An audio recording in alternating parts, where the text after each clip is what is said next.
Hello and welcome to the Building a Better Bowler podcast, Season 2, Episode 4, I think it is.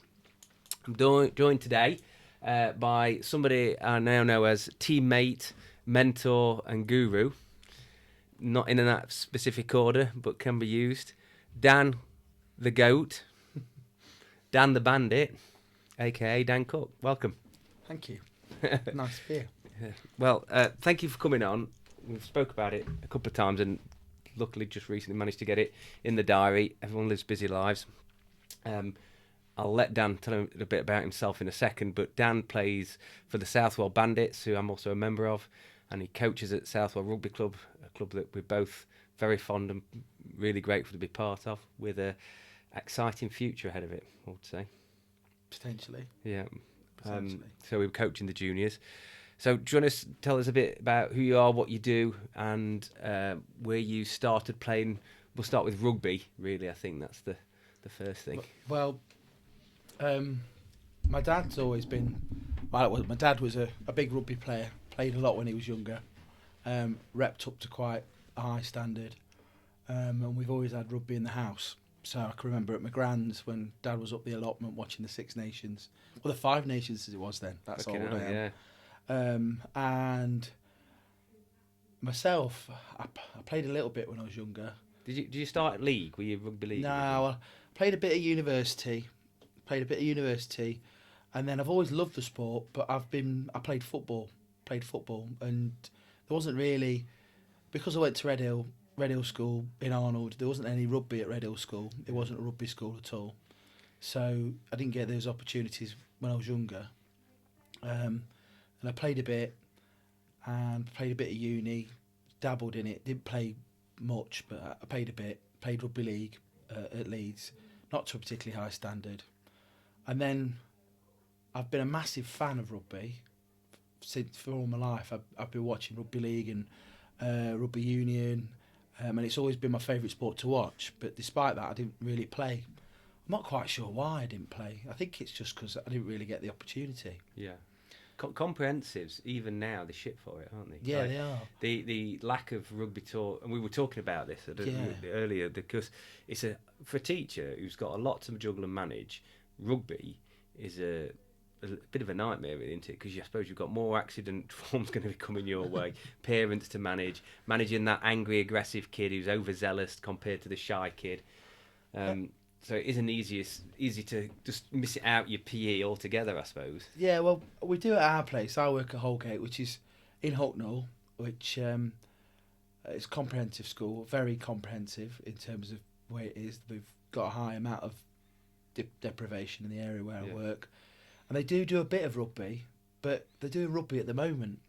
And it's not really the time to be doing rugby. It should be doing the winter because the ground's hard. And it's going to put the kids off. And while they do it, I don't think they do it properly. Maybe I'm a bit critical there, but in terms of they have a go at it and they have it as a bit of a taster, but it's not really part of the curriculum. Yeah. But even at Minster, where your lad goes, even then it's not a big part, considering how big the rugby club is and how many people play rugby in Southwell. Well, we spoke about this at the meeting, didn't we? Yeah. The opportunity for, firstly, it should be the opportunity for students, and I don't think the school thinks that. The opportunity for the students to join forces with our club, considering that out of I'll go to my oldest son's year, who's in year 10 now. There's 30 odd kids in his group, of which 26 or so go to the school. Even if it's 22 or 23, that's a big number, and there's big engagement, and they are competing at a really good level. And so for any school to dismiss that in the way it's been dismissed, from my understanding, is a real shame. So firstly, there's the benefit for the students, there's the benefit for future students and the teachers, and the benefit for the club, and then the wider community. Like there's a chance of competing with public schools where there's a lot more emphasis on rugby at that level because of that proximity to the club. And I don't know what we do to get over that, but that's one of the things I was thinking of, the excitement of the future. It's like, if we can get that tie up, I know people are going to have to do it. We all give up a lot of our time, probably going to have to give up more, but I don't think anyone would object to that. So, we'll get onto this, I'm sure, but the pleasure it's given me in 3 years, and potentially what that could give a lifetime to the kids. Yeah. And the opportunity. But I listened to Ellis Genge on a podcast. I think it was The Good, the Bad, the Rugby the other day. Yeah. And he was talking about the fact that, he's come across these athletes and he got this opportunity when he was younger at Bristol. But he said there's blokes on, I said it to you, didn't I? That there's blokes on building sites that are better athletes. Yeah, his comment. The people that play rugby with him when he was playing at rep level. Yeah. They said they could run faster, they were stronger, but they just don't get the opportunity. No. And it is, like you said, he sort of really champions the diverse background route, because most of the people he was playing against were public school. He said if you faced it, it was almost like he wanted to prove, he got the confidence and the personality that might give him that drive to be bigger, better and stronger. But a lot of people have been shy about it. And it's that sort of the jumping flea analogy, isn't it, where they'll only jump as high as they see. It's putting ceilings on people. Yeah. It's like my dad. My dad's from a terrace house, 2 up, 2 down, Carlingford Road in Hucknall. That's where he was from. And he only played rugby because he went to the grammar school, Mellish, and then he went to Oxford University. And that's the reasons why he played rugby. And I don't think he'd have played rugby as much if he had the different background in terms of his education. He was lucky enough to get himself in there through hard work. But it's something that I almost think is dismissed and stereotyped, when actually it should be a hell of a lot more inclusive. Okay. And it would be, and there's lots of girls and boys who I think would really benefit from not just the exercise, but the camaraderie, the teamwork, absolutely, and the discipline of working within a team would really help them with lots of things. But when you look, so I think football's pushed a lot, and I think that's brilliant. But there's those kids. I was one of the kids at school who didn't play. I was crap at football. Rugby was my thing, but I played a few little different clubs. But at school, really, it was a bit of an outlet for me, and they stopped. I got expelled went for a few different schools, so it was a little bit of a blurred line anyway. But it was a release, and it's like when kids get into boxing or they get into judo. That physical, aggressive release in a controlled manner teaches you lots and helps you into adulthood in a way of managing, those emotions. And as you very rightly said, the camaraderie and the respect rugby gives. There's no other sport, really, in a team level, I think, that instills those values and disciplines in the same way. And I think you're right. There's no other sport where the team is actually more important than the individual. I think football, increasingly, the individual's becoming more important than the team. Yeah. And they're becoming more of a commodity. And that happens to an extent. You obviously got better rugby players, but as I think it was, I can't remember who said it to me, but there's a place in rugby for everyone. Yeah. Whether you're big, small, fast, slow. Whereas in other sports, it's not that opportunity. Mm-hmm. Well, we go on to the Bandits in a minute, but that shows it a lot. But the other thing with the rugby is if you dismiss from football, a lot of kids go into rugby, and if they're not getting that opportunity to flourish there, they'll probably fall by the wayside. But you coach football. Both my lads play football, and I witness the coaching and the parents on the sideline and the interaction with the referee and each other, and the mentality, the respect is completely different. And I know it can be instilled on them, but the general gist, compared to how we expect the kids to behave at rugby. So if you get I won't go over it all, but if you get a bit of a ruckus on the pitch at rugby, you come off, you shake hands, it's fantastic. The opposite's the case quite often at the football match I've been to. See, we're not here to talk about football, but I'm not slating football. No. But I coach an under-11 girls team, and and that was born out of the reality that there was a better team at Southwell City with the better team. There was a group of girls that weren't getting a game, and I think we've done brilliantly. We've gone from having 6 or 7, we've now got 15, and it's because we're all about getting better. We're all about improving as a team. We're all about working together, and it doesn't matter how good you are. It's about every time you have a go, you get better every time, and as a consequence, we might not have won that many games, but we've got lots of girls playing sport, And now we reach that age of 11, the trend is that especially girls start actually going away from playing team sport. And what we're trying to do is buck the trend. But I think football, you're right, it is toxic at times. And there's this whole, and it's linked into kind of that long term, making it, isn't it? That potential, that kind of thing, and people living their dreams through the kids almost. But I do feel that especially women's football, I don't know why, I'm not being, but it's a lot less of that involved. Absolutely. When you watch the women, the not the lionesses, the lionesses, not the roses, of course.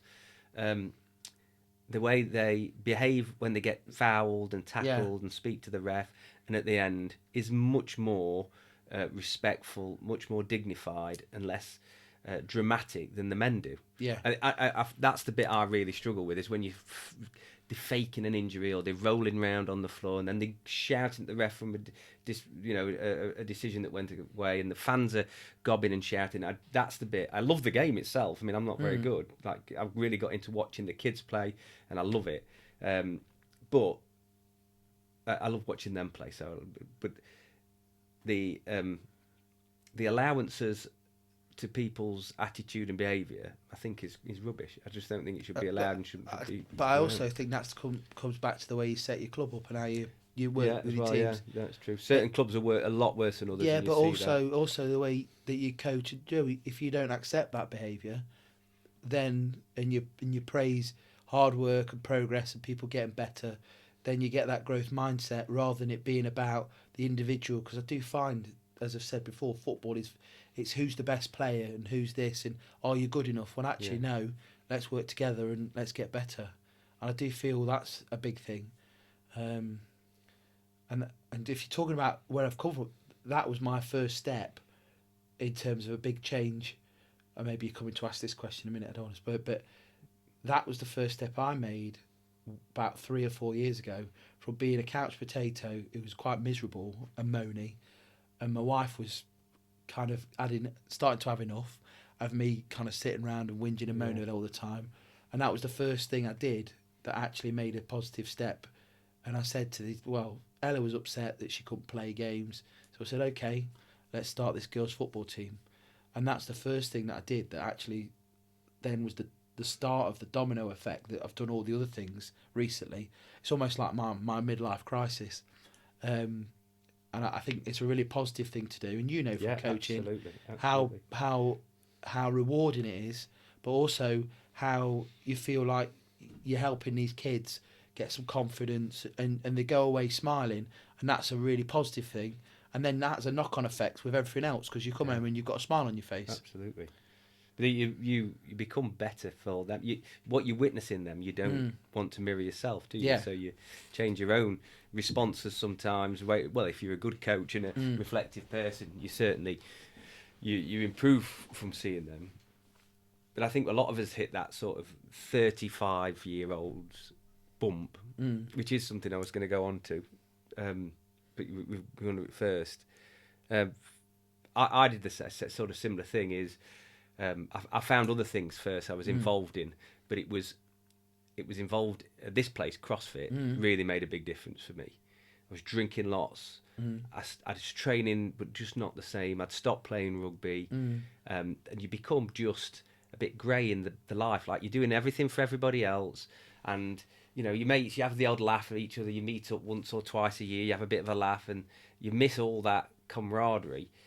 And when you're involved in a club with other people, it just gives so much back. And I will say to anybody who listens to this, no one ever has time to coach. When you look at it, if you go, I haven't got time, well, if you think about the time first, you'll never do it. You don't have time, but it becomes a priority that slots itself in. It's strange, isn't it? Like, if I've got 3 teams now. I've got 3 teams now. Two. It's like my heroin. But it is. I do Ella's team. That was the first one I did, and then Jack's. Then Fiona asked me at the club to go and do the under 6s, because that was the end of the first year I played for the Bandits. That was a year ago, and I did that initially on my own, and I didn't enjoy that as much initially because of the age group. Yeah, they're a bit all over, aren't they? But again, I did it for Jack.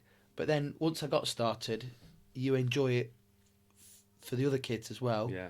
And then I've picked up Jack's football team. Have you? Yeah, Farnsfield Fucking United. hell. Now I'm not the head coach of that, and that's why I like that. I go and help out when I can, but again, it's nice to be able to help out and set. That's a new one that's been set up in the village. Is that Farmfield Villa? Farnsfield United. It is. United. There's 2 teams. There's under 9s and under 6s, under 7s. Can't remember now, but You've been playing down on the acres then? Yeah. Wicked. The cricket ground just beyond, by Yeah. the skate park, the Headingley one they call it. I can't remember what the name it is. But again, what's that? That's Monday night. That's Thursday night. That's Saturday morning, and then it's Sunday mornings, isn't it? But to be honest, what did I do before? I worked, but kind of. It's like, well, so what? Yeah. Like what I'm actually gaining from that. I don't do as much work, but I don't seem to do any less in my job. I think I'm almost better because I'm doing it more effectively. You would have been going probably and stood on the sidelines of these quite often anyway. Yeah, that's the thing. I'd be there anyway, Yeah. or Charlotte, my wife, would have been there. But then why not make that next step and go and help? Because it's good, isn't it? Well, all these clubs need volunteers. Yeah. I get frustrated when parents have got an opinion and criticisms but don't want to do anything themselves. I mean, you find there's not many of them, but there's the odd one or two that whinge about stuff, and I think you really don't realise that nearly every coach I know has got the balancing, spinning multiple plates, trying to do everything. There's so much more goes on behind the scenes than you realise. But the nice thing is that I like it because I'm always learning something. I like learning things. I like learning new things or getting better at things. And what I like about coaching is that every time you go, you learn something different, and you have to manage people in different ways.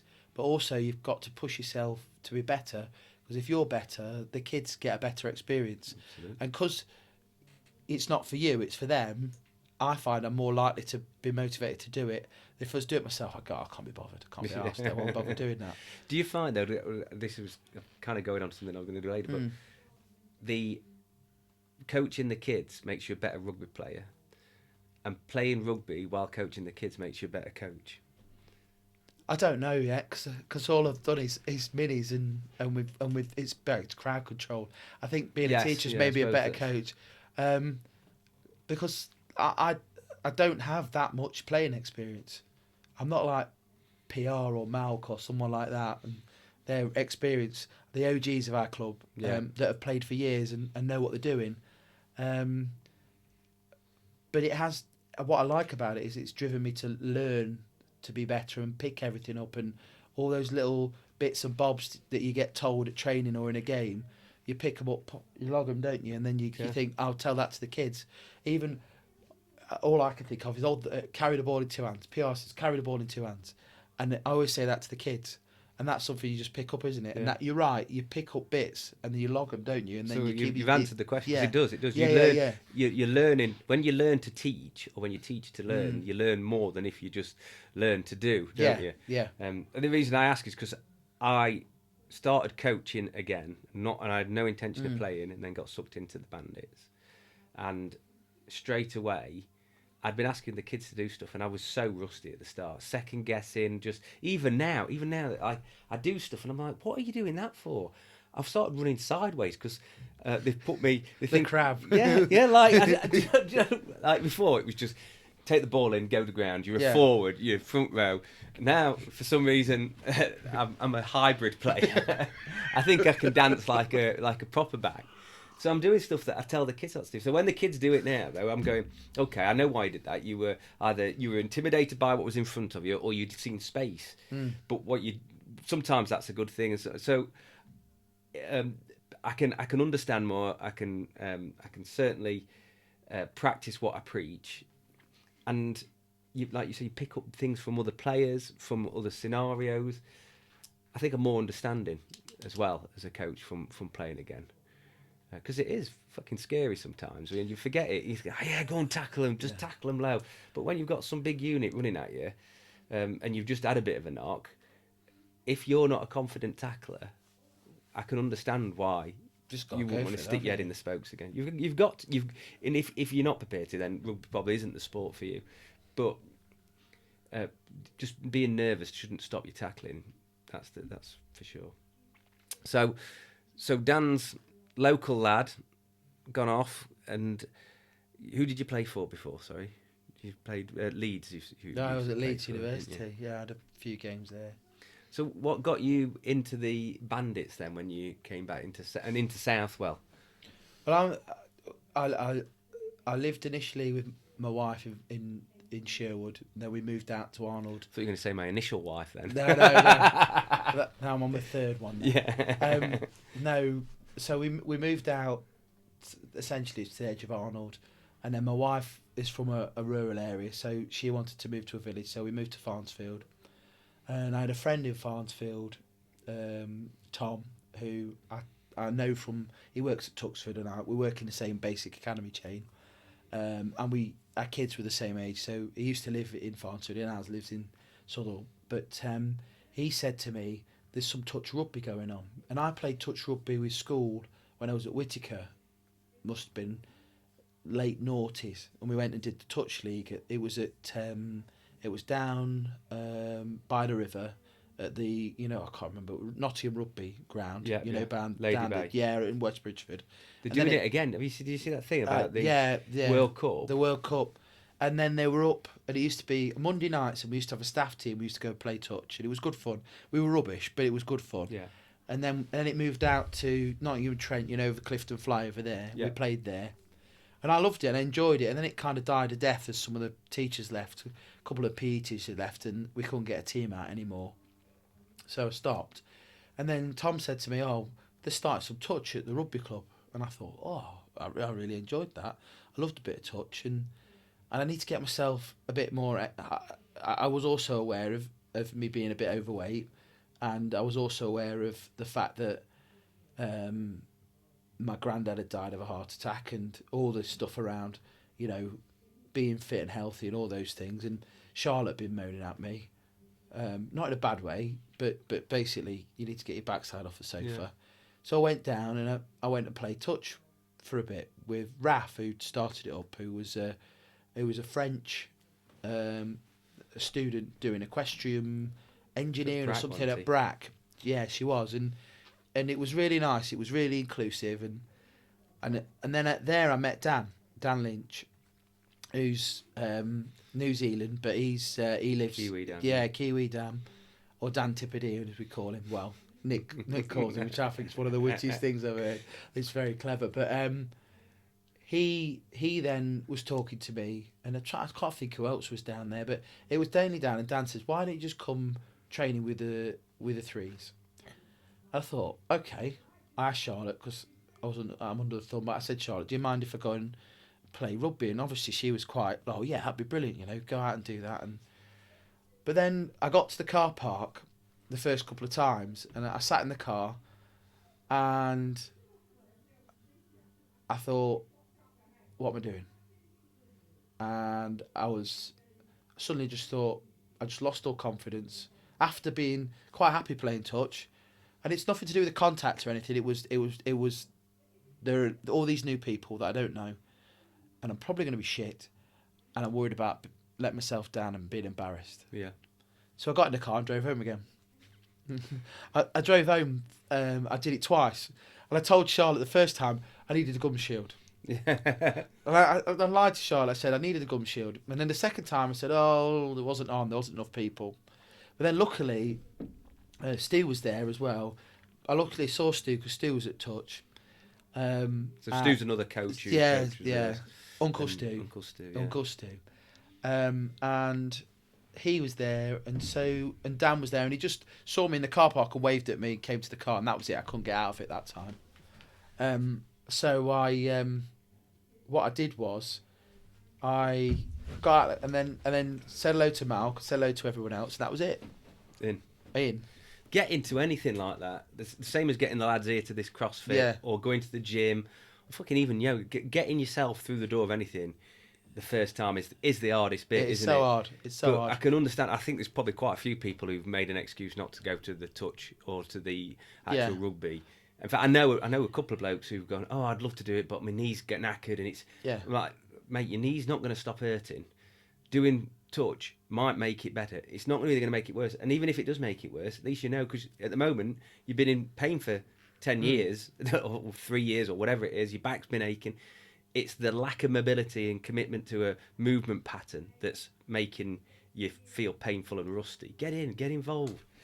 So and that was summer. That was August, and then and that was it. Then I got into it, and you start by. Do you know if you turn up and you see fucking Malk as the first person you meet? I haven't played rugby years. But it wasn't that. It wasn't that. It was instantly I could see that I wasn't shit.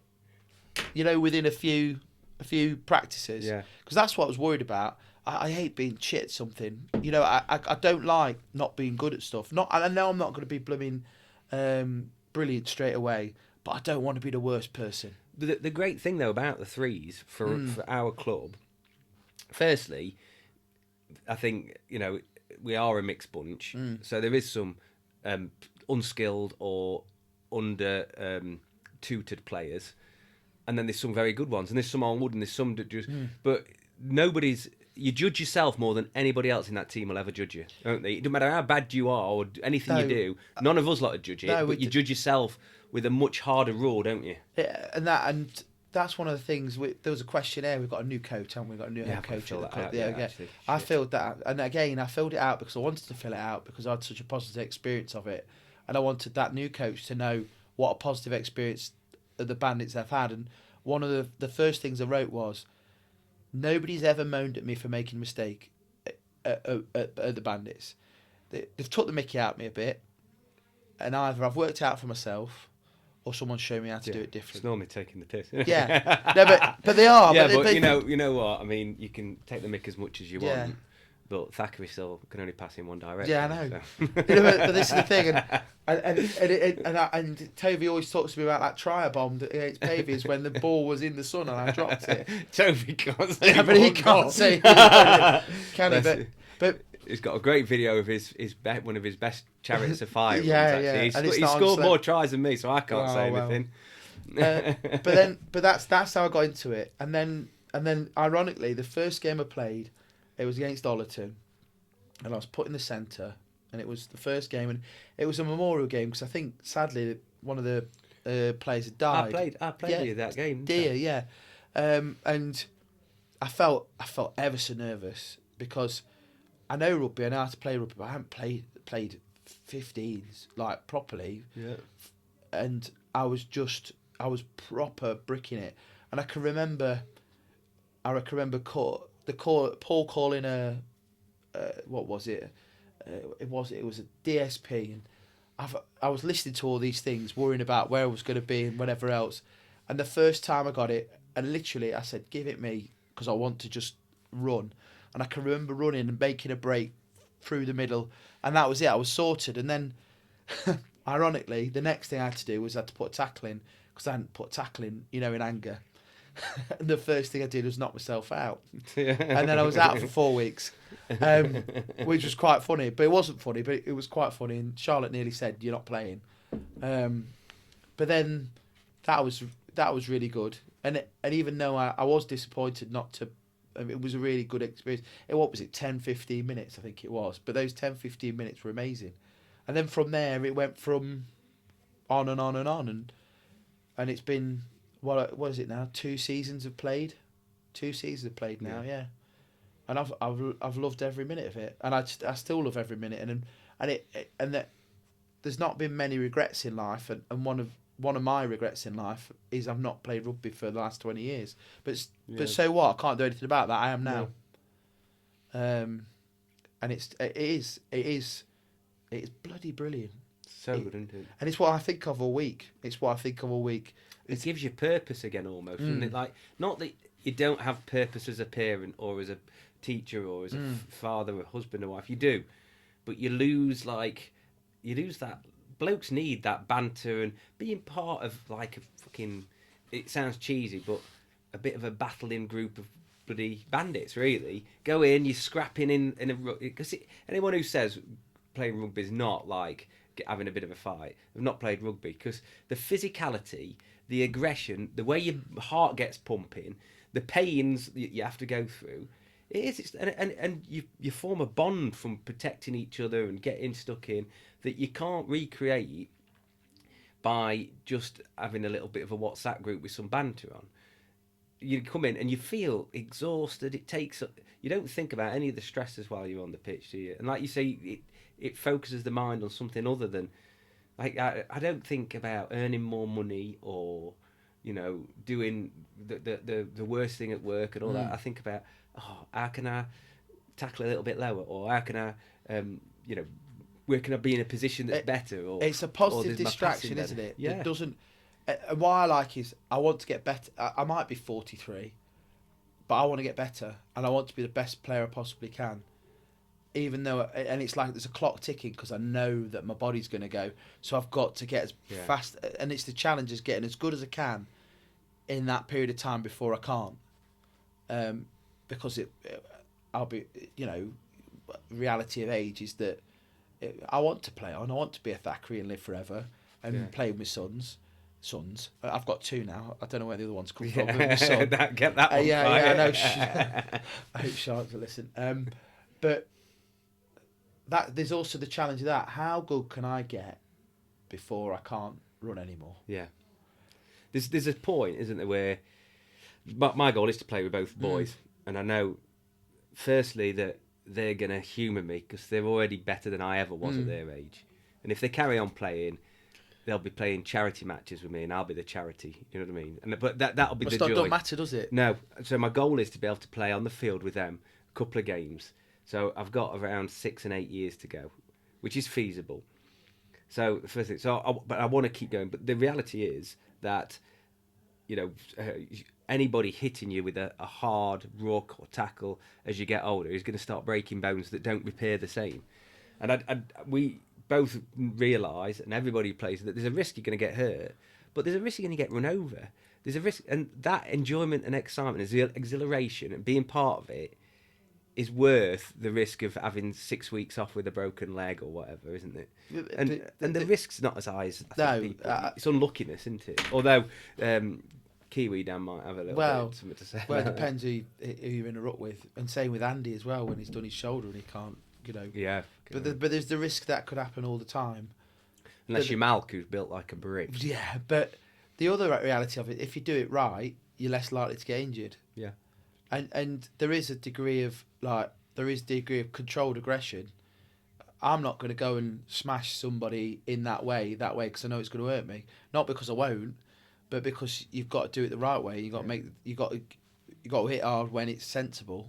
Because if you don't, you can't play anymore, can you? Yeah. And that I think at the level and age most of our opposition are at, we all kind of we want to shaft each other, but we're not looking to ruin somebody's life or anything like that. We might say it, but the truth is, we all know we've got to get up for work on a Monday. It's very social league we've been in, apart from a couple of teams. Everyone's been really decent, I suppose, haven't they? And there's the odd one or two that have shafted us, but that's, but that I suppose. But yeah, the league we've been in, and even playing against those teams where we're getting tonked by 50 earlier in the year. Still the challenge of actually trying to compete with them. Yeah. And it's not nice. I wonder if this next season, what we're going to be like, because the lads that we've had some good players, we've had some consistent players that have grown in numbers, and we're up at like a good solid 30 now, really, aren't we? Certainly 25 regulars you can call upon, with a few internationals and fast and young lads. 5 or 6 of them should be playing for the twos. Yeah, well, that's what. So I don't know how that's going to impact the success of the team. I think I didn't really like how much crap they got during the players' dinner. Actually, no. I thought, you know what, I could see the lads, and it demonises us a little bit. Oh, yeah. The threes have done well, and you guys have done crap. But yeah. They haven't. They've done all right. They're still in tough leagues. The commitment's been different, and I think there's a lot of the goals of the team, the goals of the individuals, and the environment that needs to be sorted out. Because we thrive because we play social rugby where no one's judged, and everyone gets a game. But- you can't repeat that in ones and twos exactly the same. but I don't come to lose. No. No. But See, I don't everybody like gets this. the I don't game. like this social rugby You're premise. not like that word. No, because the implication is it's like we're playing it to socialise. I don't play anything not to win, and I want to win, and I think Do you think everybody should get a game though? I do think everyone should get a game, And that's the social aspect for me. But it frustrates me at times as well. Yeah. But that's the difficult, isn't it? Yeah. Because the success, I really do believe the success of people coming is to know that you're going to get a game. Yeah, yeah, definitely. Whereas if you go in, ones and twos, they can't. You might be sat there and you've gone just to make a numbers up just in case. You can't do that. That's where it gets difficult on the more competitive levels. That I understand that it's best for me to play a half or 60 minutes sometimes, because if I keep playing 80 minutes, I can't sustain it. Well, I could, but I'm more likely to get injured. So that's good on that side. But then... No one ever wants to come off, do they? I don't want to come off. No. Because I'm not coming off because I've played poorly or I can't keep playing. I'm coming off to make sure everybody gets an opportunity. And that's fair. But I also like the challenge of the competition to get into the team. But that's kind of diluted sometimes because everybody gets a game. See, I do think that if you're not trying to improve and you're coming and getting a game every week, and you've not improved to the point where it's a detriment to the team, that's when maybe there needs to be a genuine conversation. Like, look, guys, it is for everybody, but not everybody's for this. Yeah. If they've got to be now, especially now we've got to the point where, like this, obviously we won the league. Yeah. I mean, that's a massive thing. That's going to get a lot of attention, but everyone's going to want to get us next season. yeah, the games are going to be harder. Yeah. But they're not going to just send. No. Well, they will actually, because they've got to register players, and I think teams like Newark and Mansfield have got. I think rugby in general is struggling to get players at that. Even at our team, aren't we? In that first and second echelon, and I think there will be, like us, they will lose some of their players up to the next teams because Ollerton was struggling, weren't they? Yeah. Mansfield really struggled, to be honest. When you look at it, Gainsborough, we played there first, didn't we? Yeah. Oh, we played who's it first? The last game, Worksop first. Yeah, beat them. But I do think one of the successes of it is social, but there's players that are playing still, that are players that have played for a long time at a very high level, that keep coming back because it's not just having a laugh. Yeah. I think that, and I like that, because that's the other thing. The right level of competition. Yeah, it's not winning, but it's making sure that we play proper rugby. We're not just turning up and rolling out and just going through the hands. We're trying to play rugby. We're trying to play structures and things, and it's good. And that's why I like it. I personally, if somebody said, right, you can either play, you can play every game you lose, or you can't play, I'd still want to play. Yeah. I mean, even though I want to win, I am playing to win. I want to win. I'm a competitive person. I'm playing because I love playing. I love running. I'm like a Labrador on a pitch running around. Like I just found it brilliant. I agree, and that gives you pleasure because those endorphins come out, and you're exercising, you're running around on a Saturday, and it's yours as well. It's my thing that I do. So on a Saturday afternoon, I'm not doing it for anybody else other than me. Yeah. I'm part of a team, but that's why I'm doing it, because I enjoy it, and that's the good. But like you said, doing it is actually Monday. You're just a nicer person, unless you've lost, and maybe. But if you win, it does carry over. Yeah. It releases all the tension that everyone bottles up. Yeah. And then, so I think you have to be a bit more selfish as you get older, because everything else is selfless. You're paying the mortgages, you're working for everybody, giving up all the nights for the kids. So I think it's a phenomenal thing. I used to CrossFit replace rugby for me, so I got into CrossFit probably a year or two after playing for Mead and Vale, and I'd put on loads. I was fat anyway. I was front row then, and I went and I still played 1 or 2 games, but then I stopped because I'd started my own business just before that, and I was getting injured, and I couldn't take the time off work. It was really just the decision. And Rebecca was whinging about the Saturdays, because Saturday was always Saturday all gone. Then most of Sunday would be useless because I was hungover. So it had to stop at that time. It was definitely the right thing. And CrossFit replaced it, and I found the same buzz and energy in that. Now I do CrossFit so I can play better rugby, and the change has been very slow over the last year or so. But my drive, so my knees are forked really quite badly. So I move really well considering where they are, and at some point I'll probably need new knees. But I will do. I definitely will do. But keep moving here, keep playing CrossFit means I can still do all right on the rugby pitch. And being a bit fitter makes up for the fact I can't do anything else. So it works out really well. So I've been very lucky that I've had that. And the other great thing from the rugby is that now that the kids are involved, I really do feel part of the whole club. Playing, coaching, and I'd like to get involved with Oliver's team, but there's no need for me to be there. And I know he wants me to. I feel really bad, but so as a spectator, I get all three. It's brilliant, and it's a really good club. I think like I said before, it's going to go on to sort of bigger and better things. But we'll see.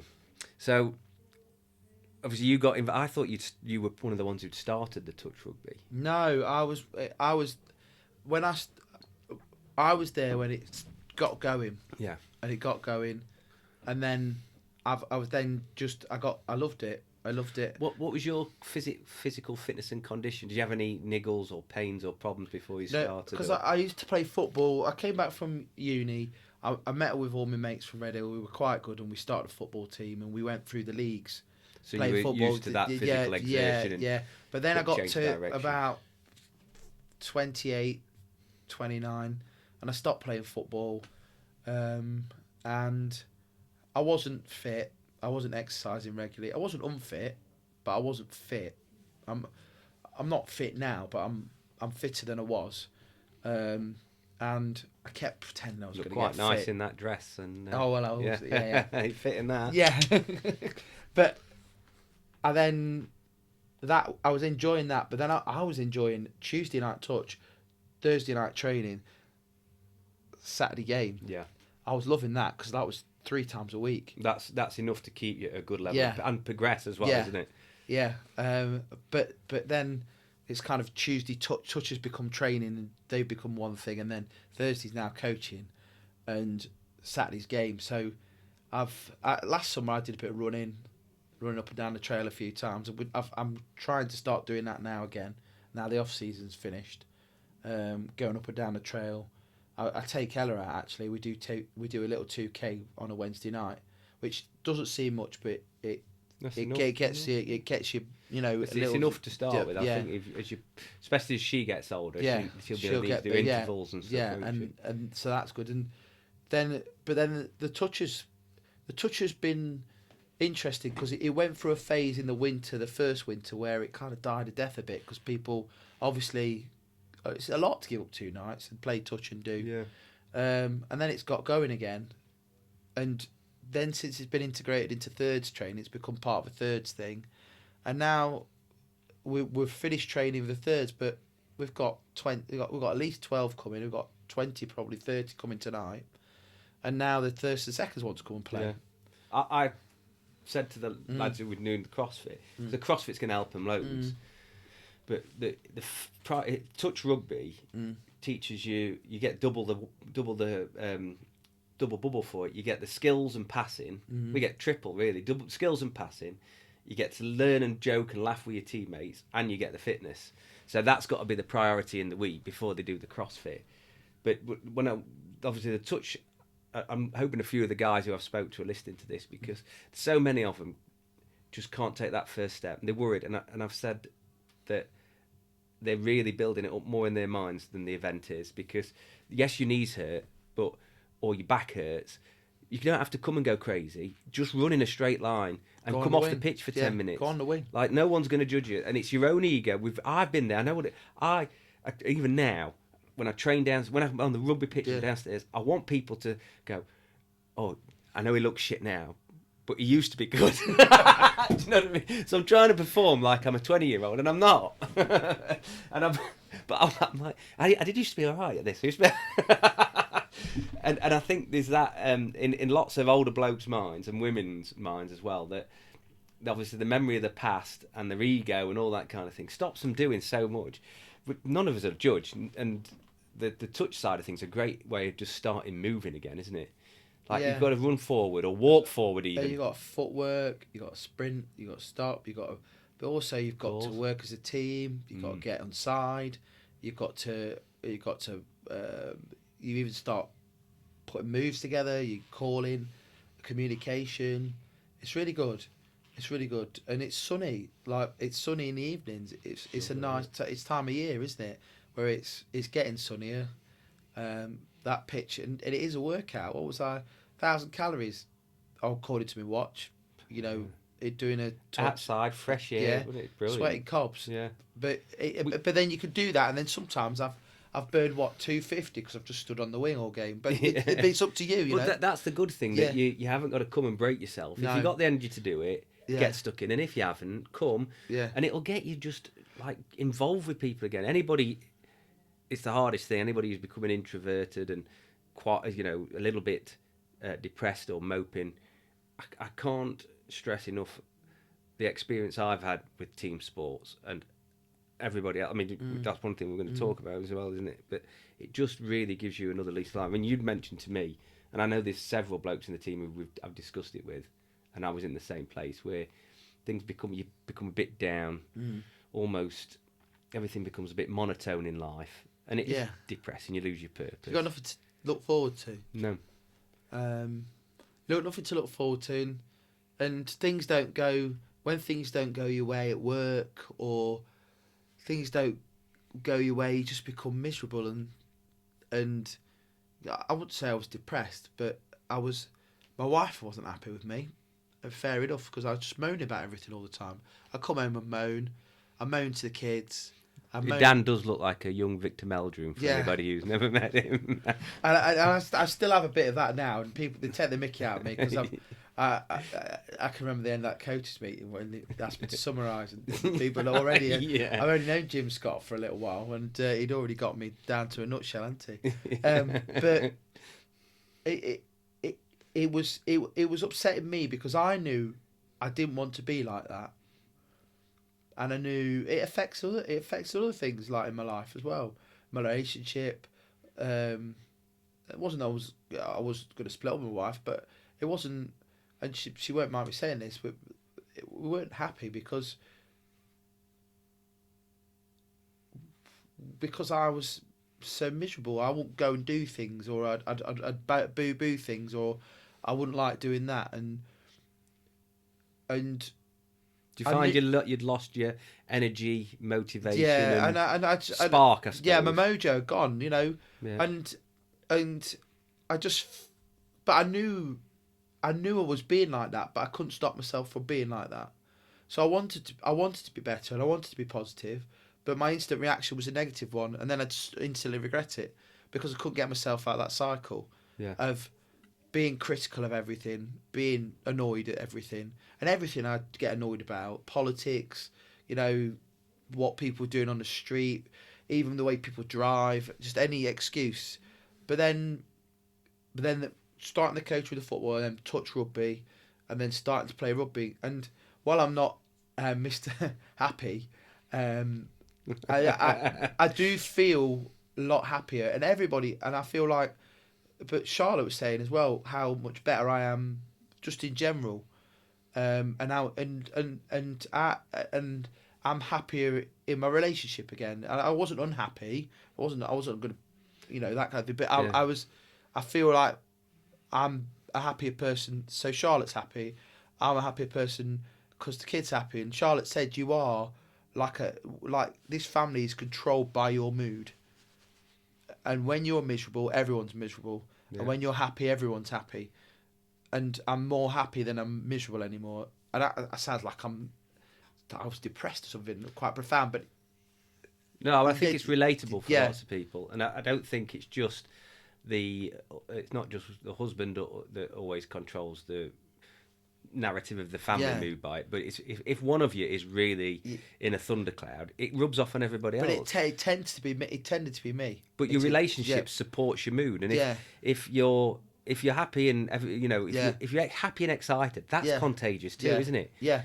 And when you've got a familiarity where you're with doing something that's, the sports, Yeah. whether it's the same sport, gives you a crossover. You could, like going out running, doing things with the kids. That's all the things you need. But it's hard to get motivated when it's not something that's giving you a spark. So I do understand completely. Yeah, and then that makes everything else happier. So at work, I feel happier, and I feel better and more positive, and with the kids, I'm more positive. Not that I wasn't. I always look after the kid. It wasn't like I was battering them or shouting at them or anything like that. But I just feel like I'm a bit more tolerant. Do more of that. Yeah. I need to. I'm more tolerant and more positive with them, and I'm not. It's nice, and life in general. We go on holiday more. I don't seem to be like I live a happy life, and I want to do things. Whereas before, Gives you energy again, yeah, doesn't it? yeah. I didn't. I wouldn't have. I went with my friends to Toulouse together, to watch the rugby. I wouldn't have done that before, because I just would have gone, no, I won't bother. Yeah. Even though I would want to, and I'd love to do it, it'd be amazing. I could never just be kind of get the motivation to do it. And I always just followed where Charlotte went, kind of, we'll go to there, or do this, or do that. And it was like, not that I did, but now I feel happier. You look happier just talking on the podcast. I've learned to understand Dan's facial expressions a bit more.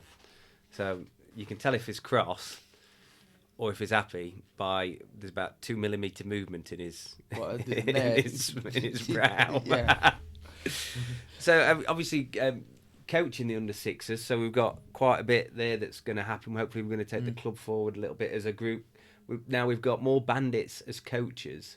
That was a very apparent when I saw people turning up at the club, and I looked round at the teammates. The coaches who play together in the thirds, so therefore have a very similar philosophy, mentality and focus, is undeniably probably the best the club's ever had. So the next few years, bringing our kids through, hopefully getting them to play with us, trying to do the right things, I'm so keen to see what happens and what we can do. Well, one of my proudest moments, one of the happiest moments I had, was watching Jack in that Newark festival. It's good, isn't it? That yeah. I watched him, and him and Bill's lad Noah. Yeah. Who I coached with Bill. Who used to be the first team captain. Yeah. Well, we coached one of his oldest lads. Yeah. Too. Yeah. Who's quite a skillful young man as well. But we went there. We watched, and Jack's under sixes, so he's playing for the under sevens because Dan needed some help because one of the other coaches couldn't come. So I said I'd go and help out. Yeah.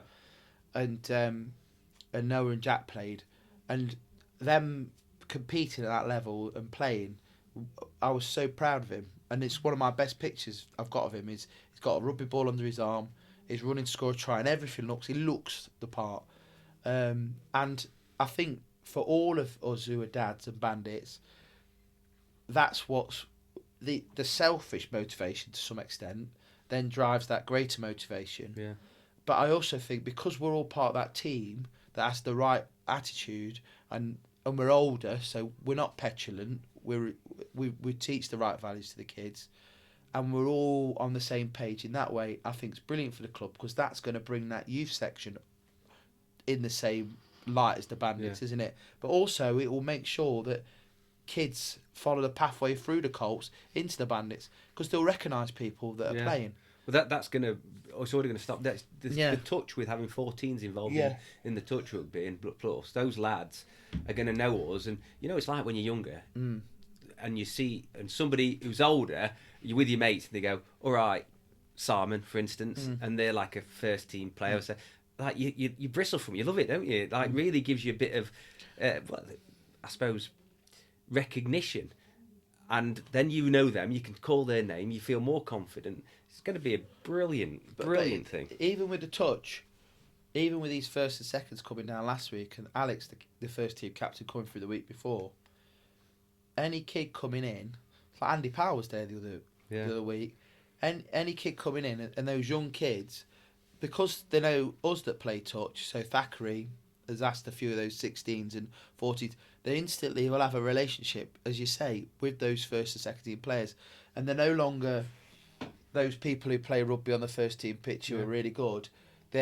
I play with them, and they'll say hello to them in the clubhouse, and that whole community of people comes together, and that removes the barriers, doesn't it? and they can then aspire to be them, because they're no different to them. They're just a bit older and a bit fitter and a bit stronger. Yeah. And they can then go and be those people, because to see is to be, isn't it? So, Absolutely. so if you can see them and be with them, then you can aspire to do. God knows what they see when they see us. Well, but that's the other thing. I've loved Ella, Charlotte, and Jack coming to watch me. But when you've got people you love watching you, Yeah, you really do play up at upper level, don't you? yeah. But also, it's like I can do it, and Jack says, I want to do that, and that in itself, it's inspiring them to do it, and it sounds quite a profound thing. But it's profound. Yeah, and it's right. But how old are you, Dan? I'm 43. 43, so same age as me. Yeah, a little bit older. 1 year. There's a lot of 43-year-olds who never got off that couch and didn't move and can't. No. So, your kids watching you, my kids watching me, knowing that 43s, if you do the right things and keep pushing, it's a mile away from when our parents quite often got to 43, 44, 45, and that way before that they'd stopped exercising, they weren't doing it. So to see us still playing rugby to a reasonable standard and getting stuck in shows them that that's where they're going to be. Life doesn't end when you have kids and you put on a bit of weight. In fact, that's just a little breather before you get on to the next step, isn't it? Yeah, it is that, and hopefully that group of coaches can help each other, and maybe we'll draw some more in from that Bandits team and that thirds team, that can then increase that level of community. And I think Jim Scott, who's the director, I think that's what he sees. Yeah, that's what happens. Really good, actually. What I think he kind of brings. He's engaged us all. He's talking. He's not dictating. No, I know there's a little bit of what he wants to do, but there's also what do we all want, and he's trying to. It seems to be a bit but of a I think facilitator. that's what happens in the Southern Hemisphere as well. From talking to Dan, and from his experiences, that's what rugby clubs do in New Zealand, and that's what rugby clubs do in Australia, and they're outside more and doing it more. But it is more of a community thing, where I don't mean a community as in to serve. It is to service the community, but what I mean is the actual rugby club itself. The people who come are a community, and whereas before it was, you might have your separate teams. It's actually everybody working together. That goes from under sixes all the way up to first team, because that's good for the club. Part of the same journey, isn't it? Yeah. I mean, we obviously we've been on for a bit, so I'll finish on a few high notes. Lots of exciting things to come. We've done something quite exciting this year. We're the first senior club to go on tour in quite a few years. What happens on tour stays on tour, but some legends have been created out of that. And a guy I'll probably get on, and who's coming to CrossFit, the legend that is Flinty. Obviously, it's become a legend within our club very quickly, hasn't he? And I think it gives people status as well within a newfound sort of group of mates. You can be yourself with the Bandits, can't you? Be anybody. I quite admire him, because if we're honest, he's not very athletic.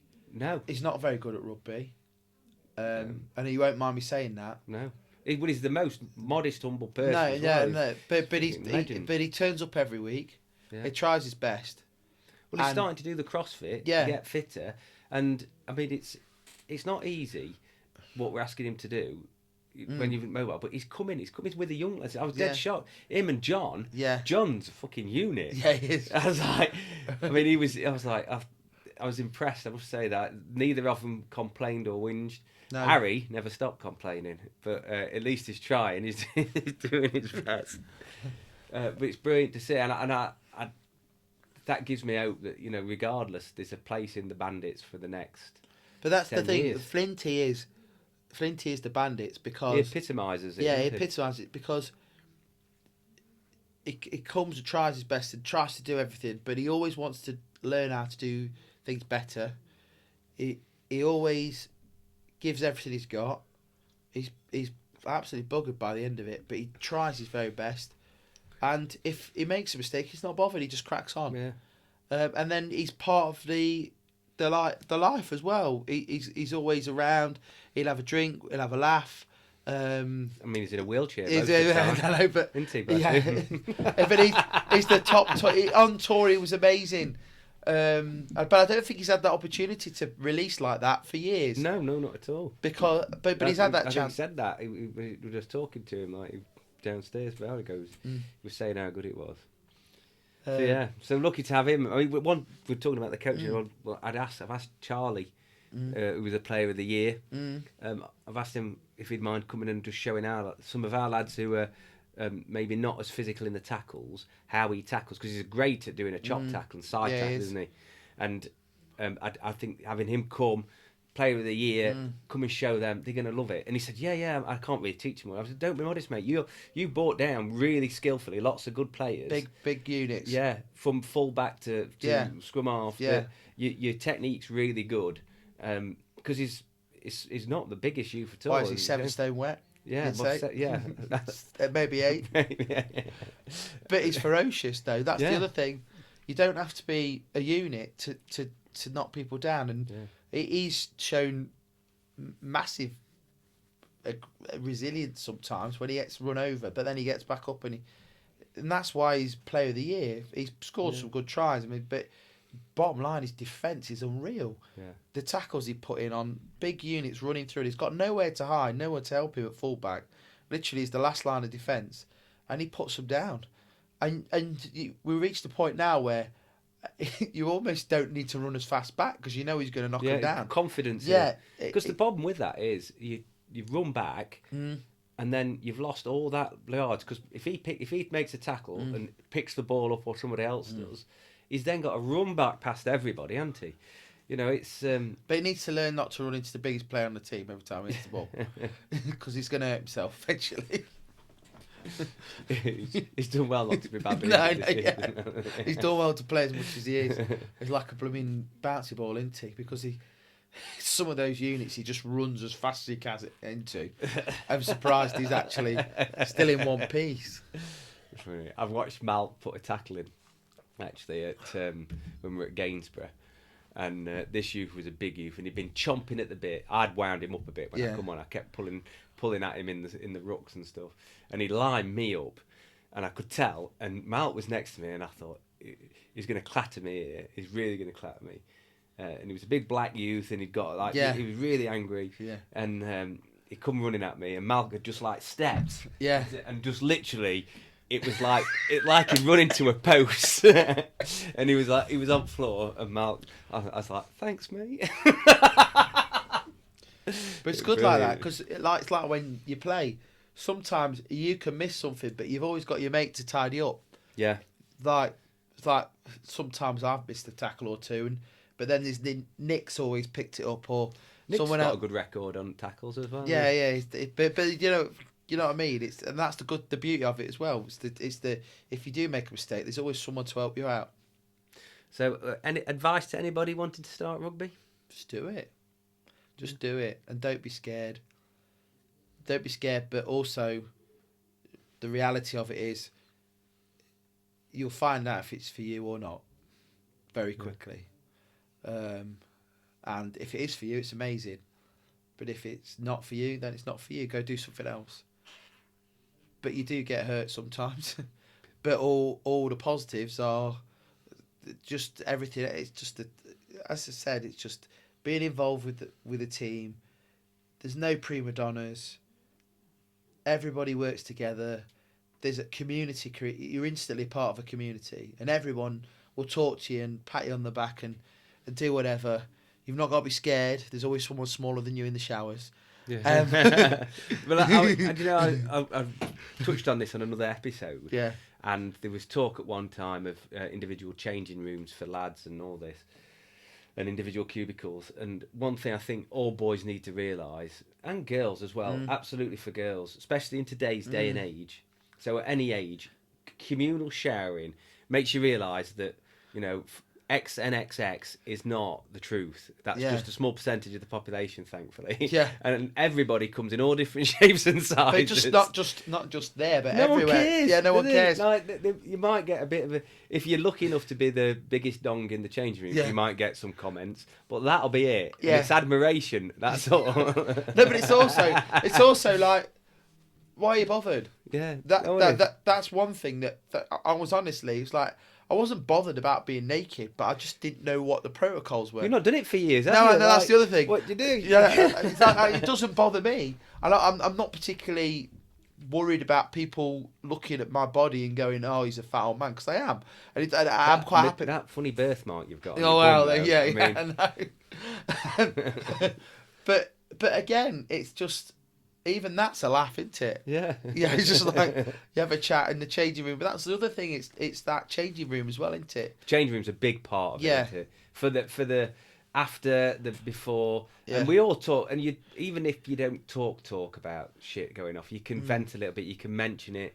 We all care about each other enough to make sure everyone's all right. Well, I wasn't sure whether to talk about this or not, and I'm still but my mum, not last year, but the year before, tried to commit suicide because she wasn't very well and she was sectioned. Okay. And if it wasn't for rugby, I don't think I would have coped with that. Yeah. And I told some people, but nobody ever said anything to me about it. Stu, I spoke to Stu, I spoke to Malk. Nobody ever said anything about it, but they knew. Yeah. And if you're talking about kind of what it's like as a group of people, I knew that I could go there every week, no matter what shit was flying around, and it was flying around. It was awful. It was so horrible. She's all right now. She's all right now. I can only imagine. Yeah, I've never yeah. But it was the worst thing I've ever had to deal with. But every Tuesday and every Thursday, I could go to rugby. And I was happy, and I could get better. Yeah. But the other part to that is, it made me realise I could be dead tomorrow.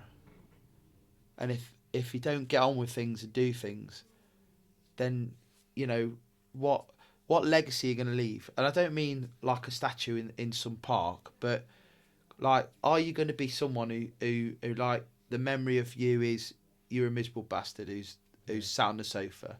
Or are you going to have memories of you that are actually positive? And that's a big thing, isn't it? Massive. And that's why that's my endorsement of rugby. Being in the worst position I could ever be, ever. But it helped me with that because I was not going to let her. I was going to get better. We were going to get better. She was going to get better. She was going to get better. And I didn't think of anything more. But I think if I'd not been playing rugby, I don't think I'd be able to cope with it. And that's the big endorsement of it. Because whatever's going on, you've always got someone there who everyone supports you, don't they? Yeah. It's a positive thing. And like I said, you can mention it, and I don't know. We all know, in general, if somebody needs a bit more or not, or just to be there. And if you'd mentioned that and not turned up, it wouldn't be long before people were checking in on you. That's what I mean. But they were checking on me. You're right, Cooky. But that was it. Yeah. How you doing? And then did the odd, how's your mum? All right, thanks. But there wasn't like a full on. Yeah, you don't want fucking counselling every time you go into a changing room. No, but it was good, and that then that drove me to be better because it's a positive thing, isn't it? And because I was driving that, I could be positive with everything else. So there's your endorsement of rugby. Thank you. Well, thank you for sharing that. And I know there's lots. It's surprising how many people listen to this podcast, and I get the odd message from things like that where someone will go, "That really resonated with me," or "I'm doing something similar." And to know that helps, I'll give it a go. Obviously, I don't always follow through with those and find out where they are, but I'd like to think that the action, something they've said. So thank you very much. It's a pleasure being a fellow bandit. I'm hoping we can get a few more on. Yeah. Probably not quite as articulate as yourself, I'm afraid. Well, but articulate, I won't say that. It's been a real pleasure.